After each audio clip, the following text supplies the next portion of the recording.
Hi folks, Matt Easton here, Schola Gladiatoria. So this is something I don't do very often, although I've done I think a couple before, and it is an unboxing. I'll try to make it as little boring as possible, as the least boring that I possibly can. So I'll be fairly quick. Here is a long box. So what could be in here? Yeah, it's probably a sword, isn't it?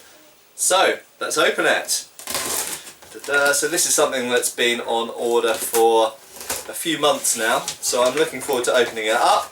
It's not an antique, it's something that has been made for me, and I do know what's in it because I knew it was coming. I've opened, unfortunately, the wrong end. I've opened the pointy end, so this is going to be a bit of contortion here. I'm going to have to turn it up this way. There we go. Right, so what we've got coming out of here is a plastic tube which is protecting the blade. Now, you can already tell something from probably the shape and width of that tube. Oh, so what do we have here? Some paper wrapped around here. First of all, let's pull the tube off. There we go. There's a blade. What does it look like? That's right, guys. It is a rapier.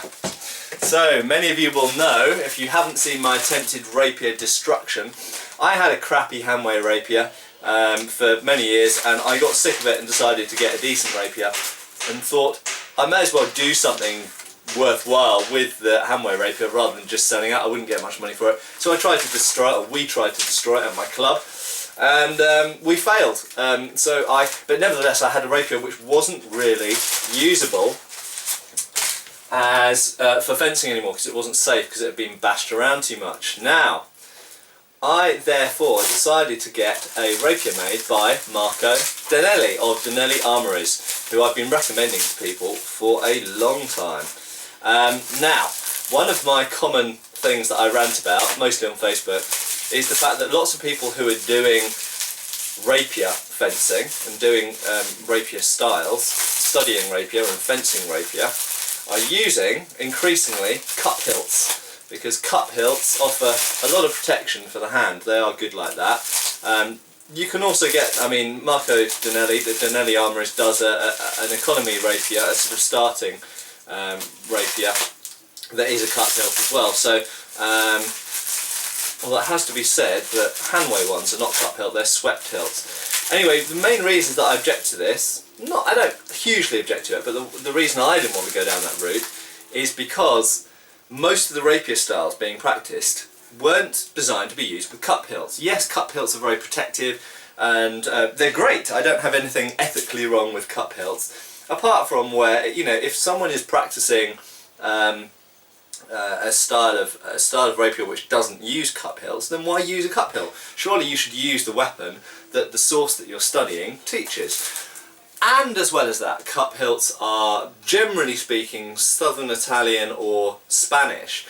Not always the case. You do get French ones, you do get other nationality ones, and there are types of English cup hilt, in fact, from the mid-17th century. But I really wanted to go for something that was typically English in style, and also something that I could physically go and see the original of. So I went to Marco and said, there's a rapier in the Wallace collection. Are you able to make essentially a version of that which is not as ornate, because the original has a hell of a lot of decoration on it, is not as ornate as that, but is based on that. It's the same weight, same size, blah blah blah, but with simplified form of decoration, so kind of inspired by that original.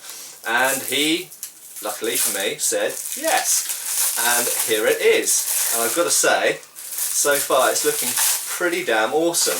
I asked for a black hilt with the areas of decoration of, it's got kind of rondels, discs on it, which you can see here and here, in polished steel. So I'm just losing my voice here a minute. This stuff's quite difficult to get off, especially while I'm paying attention to talking as well. There we go. You can start to see it, and it's looking pretty damn awesome. Right, I need to get my knife in here without cutting my fingers off, because as I'm videoing it that would be pretty embarrassing. and off it all comes. Oh wow, that is exactly what I asked for, and I am very happy. Right, the the plastic's actually stuck on the pointy end because it's got a, this is a fencing rapier, so it is blunted, but it is pretty stiff. It's 8mm thick at the base of the blade, which I asked for, which is getting, it's more close to the originals, and it's a lot of people now are getting 8mm thick forks. I'm not going to worry about this. I'll take this off after I've finished the video because it's just going to waste time. So let's just look at the blade. The blade is, if I remember correctly, it's about 44 inches long, something like that. It has a fuller in the base of it. Let's get in close there so you can see a fuller pretty much halfway up the length of the blade. It's Marco has put Danelli actually in the filler of the blade. I'll see if I can catch light on that. Can you just see that? There we go. Much like Andrea Ferrara blades. So it's diamond section, double-edged from about halfway up, and up to that point it's fullered. It has a 8mm thick fort in there. And the hilt, as you can see, is quite an open style of hilt, because I thought, I'm not primarily a rapierist, but I thought these are actually, they're a typically English style of hilt, and there's a couple of them in the Wallace collection, in fact, that are both quite similar.